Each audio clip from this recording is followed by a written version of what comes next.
Hello, creative, and welcome back to the Empowered Creatives Podcast, finding confidence between hustle and burnout.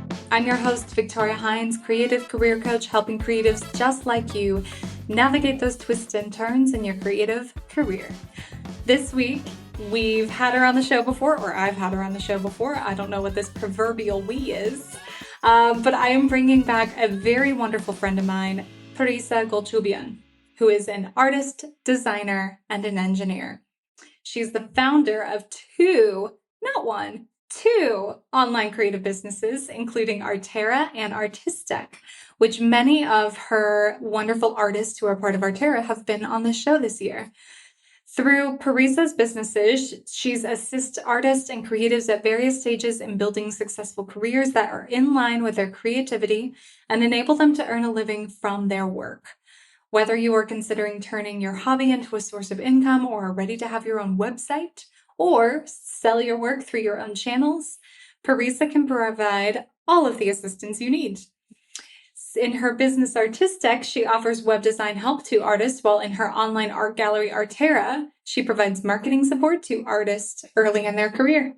Welcome to the show again, Parisa. Thank you. It's nice to be back. I'm glad to have you on here. So, okay, I'm going to kick it off with my proverbial big question. What do artists and creatives need to know is possible today? Ooh, that's a big one, and it's a very important one because there's so many. I am so passionate about technology and art and the intersection in that area, Victoria. I think I've come to realize that everything I do is kind of trying to go back to that whole idea of tying these two together. And I think there's so much that hasn't been done in that intersection, and there's so much potential there. If you look at the art industry as a pretty traditional industry, I would say it's been around for thousands of years. Yeah. we have seen some changes come about with technology.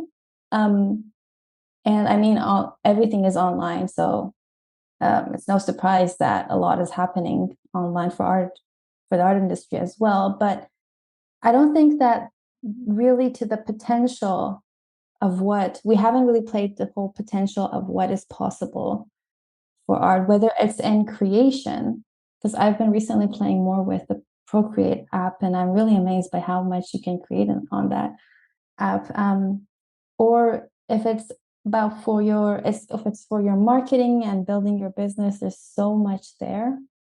So I'm a strong believer that artists really need to educate themselves on all the tech that is available and use that to their own advantage.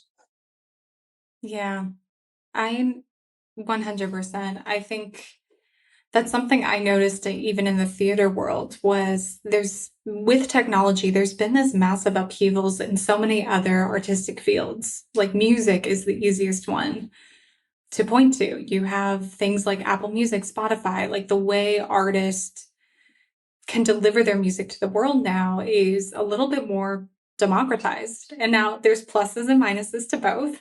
But it's different. It's changed.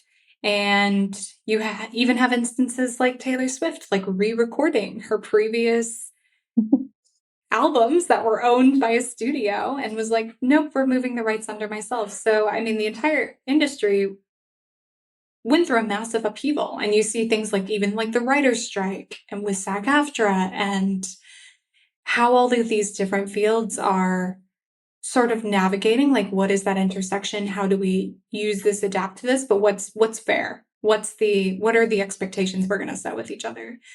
But I think you're right. Things like visual art, things like theater, dance, opera, those were like a big three for me, maybe haven't quite pulled at all of the strings they possibly could in the technology world. Absolutely. Why do you think that is? Why do you think, let's limit it down to the art world. Like, why do you think the art world maybe hasn't dove as deep into embracing technology and all those changes? Well, to me, Victoria, it seems that in order to solve any difficult problem, and I really see something like using technology more to the benefit of the art industry as a problem that needs to be solved. In order to solve a problem in an intersection of two fields in a meaningful way, there has to be a really deep understanding of both fields. That's why I feel that anyone who has provided solutions in this intersection, which there are quite a few, but it kind of feels to me that it's just scratching the surface. It hasn't really gone deep into understanding the fundamentals of the art industry, how things are operating, how is the traditional art industry and the way that it has been operating for so many years, how has it been working, what are the pain points, really understanding the pain and the struggles and the needs and wants, and then trying to go about solving the solution. Because with technology, I mean, I have a background in engineering, and a lot of engineers are always looking for problems to solve. But it is something that I have also come to realize, that engineers are kind of in search of problems, but not necessarily want to put in the time to understand the problem to the deep, deep level that sometimes really needs to happen in order to bring about meaningful change.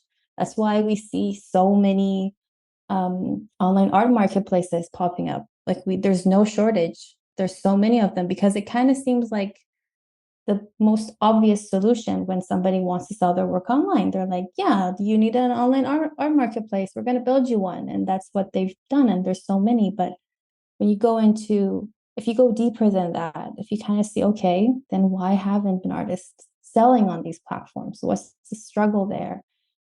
And really, what have traditional art galleries been doing to solve that problem? Like, what are the services that they have been providing, not from a surface level, but actually like how does that interaction, that connection, what is the whole psychology behind buying art and all that stuff? And it's not as, when you think about all those things, it's not as easy as a transition as to like, okay, you sold in person, now you sell on this online platform. So I think there's definitely a part of, and coming from the engineering community, I think I'm in a place to like criticize that part a little bit, saying that there isn't much done there.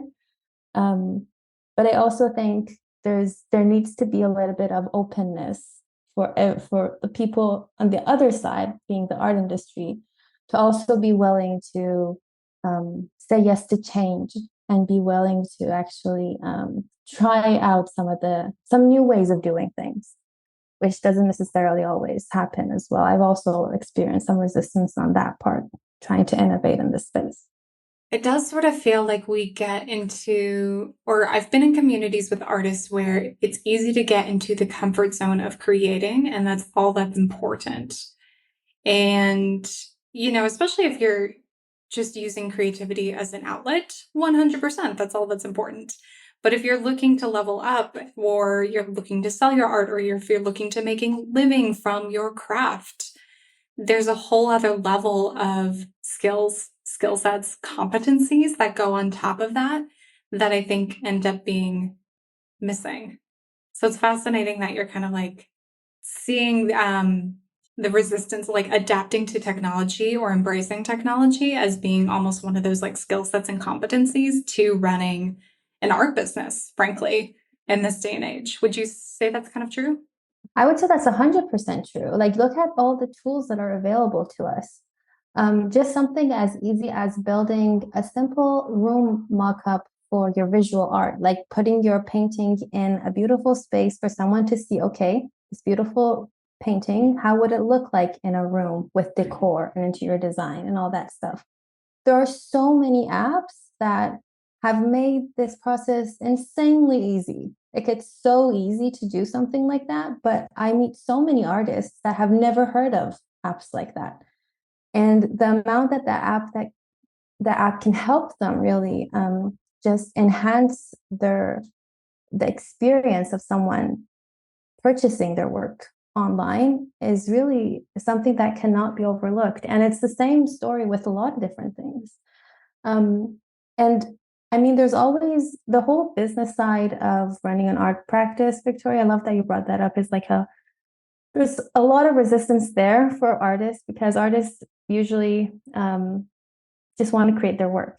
They don't want to go into the whole spectrum of things they need to learn in order to build a business, sell their work, and all that stuff. But now, on top of that, you're also introducing new technology that they have to keep up with and learn and all that stuff. So I actually come from a deep place of like I understand. I'm very compassionately understand, and I've been there. But I also feel like there's so much opportunity that is there that hasn't really there's a lot of opportunity there that artists need to explore. And that's really what I wish there were more artists doing that. 100%. Hey creative, I'm going to take a quick moment to give a shout out to Artera, who supported the creation of this episode. Artera is redefining the future of art galleries, where art, storytelling, and innovation collide. If you hop on over to their site, they are not only showcasing incredible artists, including the artist who is my guest today on the pod, but Artera is also a community nurturing both established and growing artists alike. If you are a visual artist, sculptor, or maker looking for a supportive and tech-savvy community, check out Artera. If you are an interior designer looking to fill your designs, your homes with curated art, check out Artera. And if you are an art lover who enjoys learning the story of an artist before you buy, you should definitely check out Artera. Alrighty, let's dive back into the show. Let's segue a little bit. So I want to dive a little bit into your business acumen. So you've been running two businesses for 3 years, well, roughly 3 years. I know one started after the other. And you've had a lot of iterations, a lot of trial, error, tweaking things, fixing things if they're not working. What I want to know from you is how do you know when you need to keep testing, tweaking, trying to fix something, or when you need to venture into a major pivot in one of your businesses? I absolutely love that question, Victoria. And this is one of the things that if I had time, I would talk about this all day because that could be a range. This is actually a topic that isn't even exclusive to artists. But I mean, like because of the nature of what I do, I have a big community of creatives around I'm surrounded with, which I absolutely adore. And as creatives, we have no shortage of ideas and creative, fun things that we want to do. And usually the problem we have is that we can't pick which idea to pursue or what should we do right now. And actually, like, it's fun because that's the main problem I see with creatives. It's not that because there's like the non-creative. I mean, I kind of believe everyone's a creative, but I've also seen the whole question of I have no ideas to start a business. But what I've been more exposed to in the creative industry is that people have too many ideas and can't pick. And that's kind of where the whole idea of, okay, you can sit around and hope that the answer is going to fall into your lap, which never happens. Or you can actually roll up your sleeves and start one of them and see what happens. Because I'm a huge believer of making decisions based on data, Victoria, and this is probably coming from my engineering background, but I think if a decision isn't clear to you, it means that you don't have enough data. You don't have enough information to make that decision. And what can you do to collect more data to make that decision more obvious to you? The answer is never sitting down on your couch and just daydreaming. The answer is always going out and doing something and collecting data. And that's why I'm always a believer of starting. I say, like, start even when you don't feel ready. Just start. And it's really fun to see how the answers come to you. And the answers come in very different ways. Sometimes it's through a conversation, it's through things you discover about yourself. A lot of times it's that I figure out, I thought I liked this thing, but I learned that, oh, this thing also requires me to do this other thing, which I hate. And then there's a bunch of other stuff that reveal itself only when you actually roll up your sleeves and start doing something. And then it's really rare from my experience and from seeing other entrepreneurs that your first idea just out of the box is going to be 100% working. It usually, and this is where people usually interpret, they kind of think that business is risky. I'm actually not a believer of that. I think that business is risky if you have this one idea and you do not know whether it's going to work or not because, well, you haven't tried it out. And you want to fixate on making that one thing work versus like the market might not accept that. But if you go in with this attitude that I have this idea and I'm willing to try it out, collect data, and then depending on what the data is telling me, now change it a little bit. Maybe sometimes it might require a bigger change, which we might call pivot. But if you kind of go in with that attitude, I don't think you're ever going to lose because you're always open and receptive to what the market is telling you. And that's the biggest thing when it comes to a business. It's that you have this idea, but is the market going to really value that idea you have or not? And if you are flexible to receive information from the market to confirm or say that no, like it's not what we're looking for, but this other thing that you're actually offering is interesting, then it usually shifts and pivots and forms into something differently that it might be a little different from what you started with, or it might be majorly different from what you started with. But I think really that flexibility is very important and something that people usually overlook in a way. Yeah.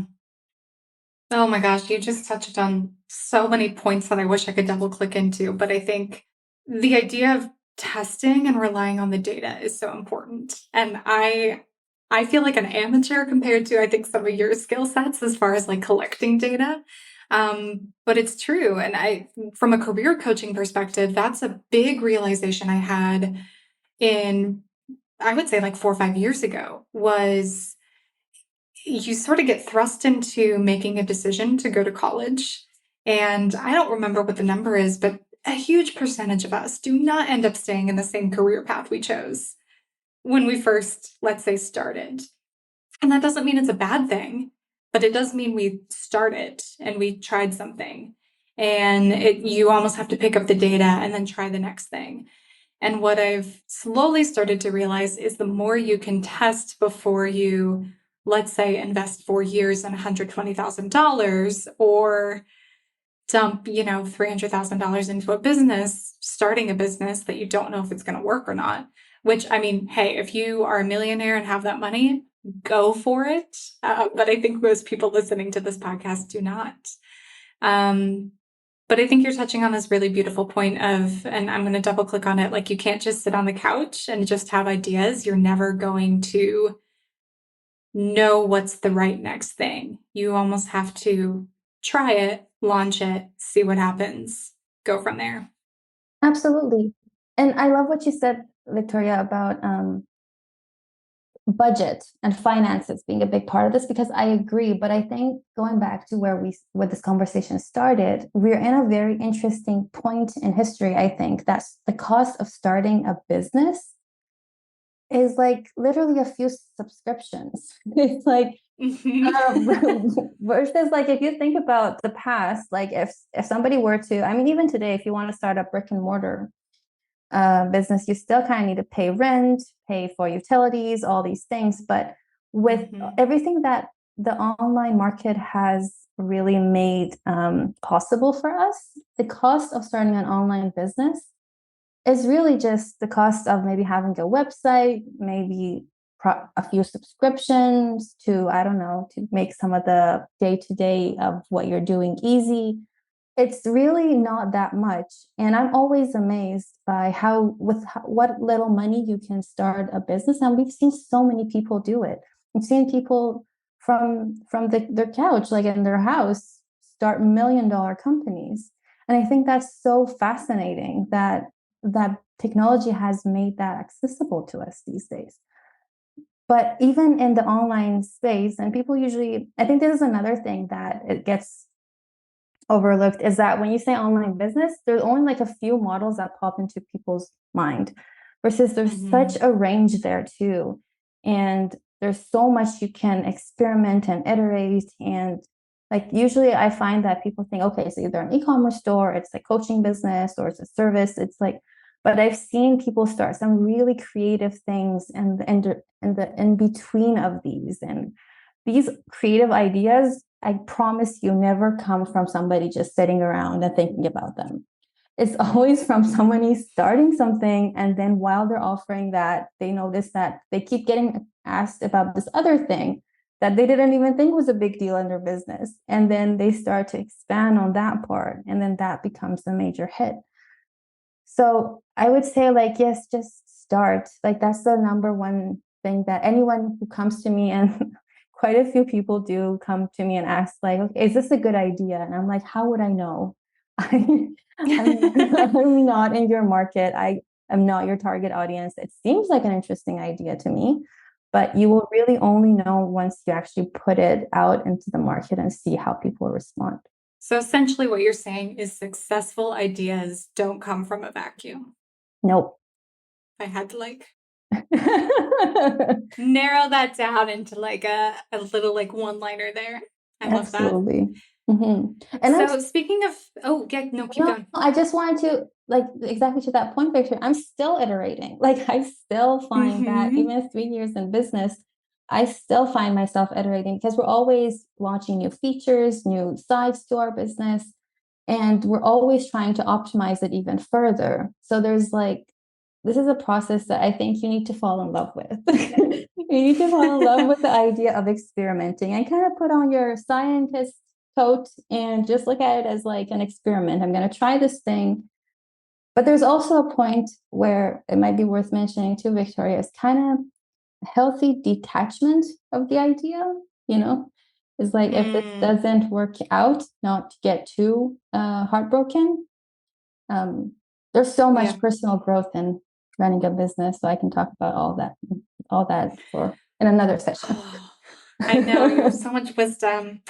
Speaking of pivots and tweaking, how did you know it was time to bring on some team members and delegate some of what you were doing in your businesses? Yeah, well, there's always a point. There's several ways of looking at it. I being coming from like a tech background, I'm a believer of in automation. I try to Mm-hmm. automate as much as I can, and I always feel there's more that could be automated. So I usually, before I started hiring anyone, I tried to automate as much as I could, but there were still things that I think there's the human touch that can't be always eliminated.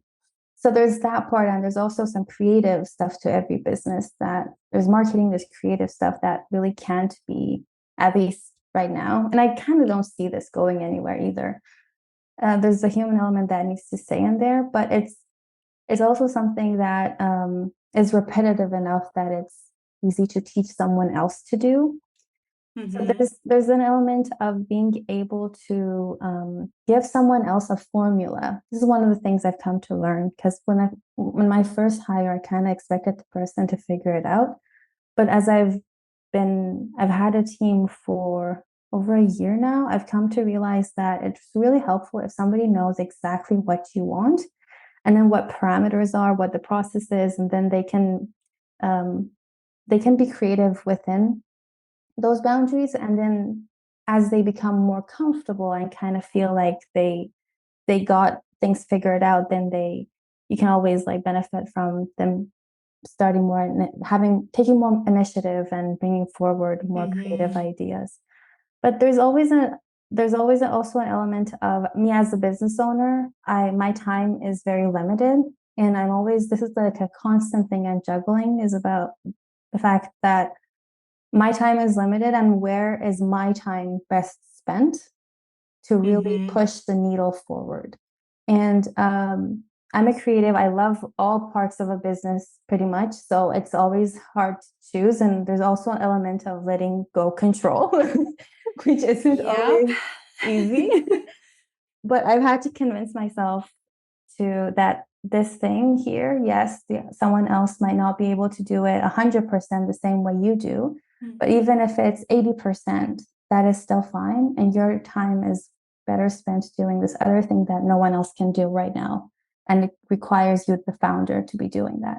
So there's always this element of going back and forth and making these decisions. And I've definitely learned a lot being an employer. I still feel I need to learn a lot. It's definitely a whole sort of skill set that I think everybody needs to develop, and I'm pretty new to the game, I would say. But so far I've been really enjoying it, and I really like the whole learning process of a business. So it's another thing. If you're not into learning, if you don't enjoy learning, do not start a business. Yeah, I could yes, ditto. +1 on that one.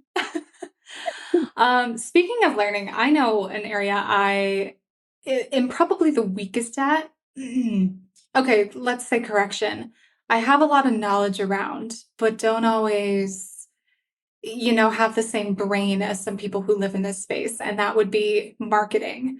So, something I've always loved about you as a business owner is I think you have such a brilliant mind for marketing strategy and building out those automations, having a unique way of looking at it. So, my question for the audience is, what are some of those trends you are seeing in the market? So, what are trends in marketing that are happening right now, and how can maybe artists and creatives leverage some of those?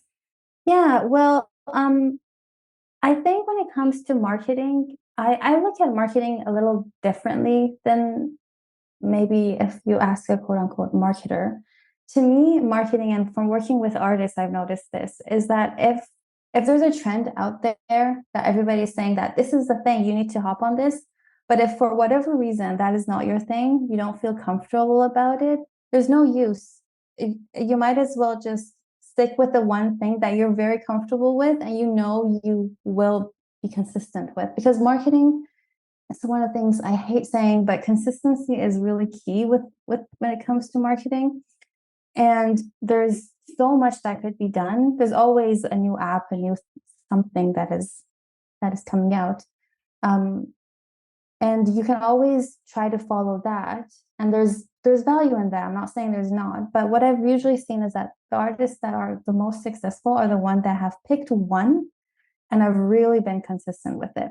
And I usually get this question in the context of web design too, Victoria. Like when I build a website, we talk like I have a whole process of understanding the artist and their process and their marketing style and all these things, because that kind of in the whole design of the website structure that comes into play as well. And I asked them, what is your favorite way to drive traffic to this website? Is it Instagram? Is it Pinterest? Do you like do blogging? Do you prefer to collaborate with people? Do you enjoy educating people? Do you like to go to events and meet people in person? Because there's no one thing. And I want people to get out of the mindset of like, I need to do all of them, because we're human beings. We don't have time. We cannot do all of them. But as long as you pick one, just one that you really enjoy, and because you enjoy, you can stay consistent, then I think I've seen it with my own eyes with many artists that I've worked with, that they've been able to be wildly successful building an audience there or driving traffic, because they go into really optimizing that one thing for their business. Like I've worked with an artist that she just does Pinterest. That's it. Nothing else. She doesn't have her Instagram as like below 100 followers, but she gets consistent sales. And the same story is with collaborations. Like I built my web design business through collaborations. I started building relationships. I really enjoy building relationships with for my business, and I was really consistent at it because I enjoyed it.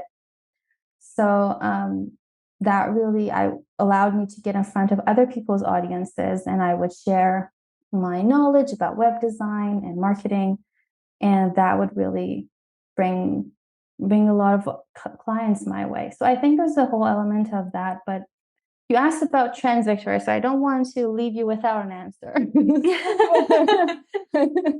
I definitely think that when it comes to the online world, we're seeing, like, I mean, Instagram is always all over the place. There's algorithm changes left and right, and there's always things that are changing. I've seen the attention span of people really shrink online, unfortunately. So we're seeing like bigger events online are not getting as much traction. We're seeing long format. This is something I don't like, but long format text isn't really getting that much traction. It's usually like short information, but there's always a whole aspect of really designing your content around a certain audience, which I'm a big proponent of. And if you do that, I mean, this is a whole other topic, but if you really, if what you're offering is really niche and you really customize it to that one particular audience, there's always so much that could be done. I love that. So if I think I had to like summarize everything you suggested is unfortunately consistency is still key. Um, and don't try to do everything. Find the marketing strategy that works for you, and it can be one thing, and just stick to that one thing. And as you are going into the rest of this year and maybe 2024, maybe do some brainstorming or some experimenting on how you take that one thing and make it more short form. Like if somebody has a short attention span, they're not going to spend very long with it. What's the way to capture an individual? Absolutely. And this is where in theory, creatives should shine. Like, like this is one of the things that always amazes me, Victoria, is that like as creatives, we have so many ideas, but when it comes to marketing, we kind of think that that's where creativity stops. I cannot be. Yeah. I think it's the consistency part that gets us. I know that's the piece that gets me. But I think it's also for artists, that consistency piece is difficult because it's fun to have the ideas. It's hard to stay in the day after day, week after week activity of going after something. So, what would your advice be though if, let's say, somebody loves a certain marketing tactic, they lean into it, they're focused on it, they're being consistent, and they're not seeing results? Ooh, that's a good question. My first thing for debugging that problem is to figure out if this marketing tactic is attracting the right people. Usually, if it's not, it means that, yeah, it has an audience. Like this marketing tactic is attracting someone, but that someone is not your buyer. And this is where you need to kind of go back and see why this is happening. I can give you a clear example of something that happened pretty early on with my own web design agency. I was, when I first started out and through experimentation, I went to a lot of places, had talks for artists at every stage in their business. And because I was selling a website, I was a web developer, so I wanted to build websites for artists. I started talking to artists that didn't have websites, and usually it was from a place of embracing the fact that you can be a artist that's making a living from your work and all that stuff. And I grew quite a bit of an audience there when it came to artists that were just transitioning from being a hobbyist to actually putting a price point on their work. And I had an audience. I was bringing traffic to my website, but these artists were not at a stage that they were willing to spend money for a website. And a lot of the content I was creating was around that group, which I was trying to empower artists. That was the process I had gone through myself. I had gone through a process of, I was afraid when I first started selling my work. I was hiding for a year before I actually just put it out and like started talking more publicly about it. So I was building content around it. It spoke to me, and it makes sense that that was what I was passionate about speaking about. But then those people were not people who would be willing to spend on a website. I knew that. I wasn't able to spend. I put together like a very simple website at the time. These are all the things that you think you know who you're targeting, but a lot of times what happens, one of the iterations and the pivots that happen is really targeting the different person. It doesn't have to be wildly different. Like in my case, I could have said, yeah, you know what? Artists don't have money. Everybody warned me, artists don't have money. Why am I building a website business around web design for artists? But it wasn't really that. It was just that artists at a later stage needed me. Artists that had their first website, they were selling a little bit, but not too much. And now they were willing to scale and go on to the next level. And so I really try to customize my content towards that and really go towards, and that really made a big difference. And then I saw that, like, yeah, there was a market for what I was offering. I was just talking to the wrong people. That makes a ton of sense, and brilliant, brilliant advice. I have the feeling that the one thing this week is going to definitely be around marketing strategy. But with that being said, so we are quickly coming to the end of our time. So I'm going to ask you the big, bold last question. What advice would you give an artist who is looking to feel more confident today? I would say that believe that you are not the only person on this planet that is passionate about the art you create. This is one of the things that I find artists really fall into, is the idea of my art doesn't have an audience. But I always say that even statistically speaking, it is impossible that if you're drawn to something to a point that you wanted to create it, that you're the only single person on this planet that is interested in that one thing. It's really just a matter of finding your people, the other people that also find it fascinating. So it's not really a question of, is my art good, or does my art have an audience? It's a question of, how can I find those people? And if you think about it that way, those people are really looking for you. Those people are looking for art that speaks to them. And if you don't put this art piece out there, then those people won't have art that speaks to them. And wouldn't that be a shame? Absolutely. It's no fun to hide, and it's no fun to create and then have nobody to share it with. So I think you're dead on. Oh, it's always so good talking to you, Parisa. How can the listeners keep in touch with you? Yeah, it's been so lovely to chat with you too, Victoria. I am on Instagram at Parisa Fine Arts. And if you go on there, you can see I have a bunch of websites. My website tagged on that account is my fine art website. And then I also have the link to my other Instagram pages, b.artistic, which is my web design agency, and then artera.ca, which is my art gallery. And all the websites are linked there as well. So I think the place I always point people to is Parisa Fine Arts on Instagram, because everything is linked to there. Spreads out from there. Yeah, and don't be a stranger. Like, send me a DM. I always love meeting new artists. Amazing. Thank you so much for being on the show, Parisa. Thank you for having me. It's always a pleasure.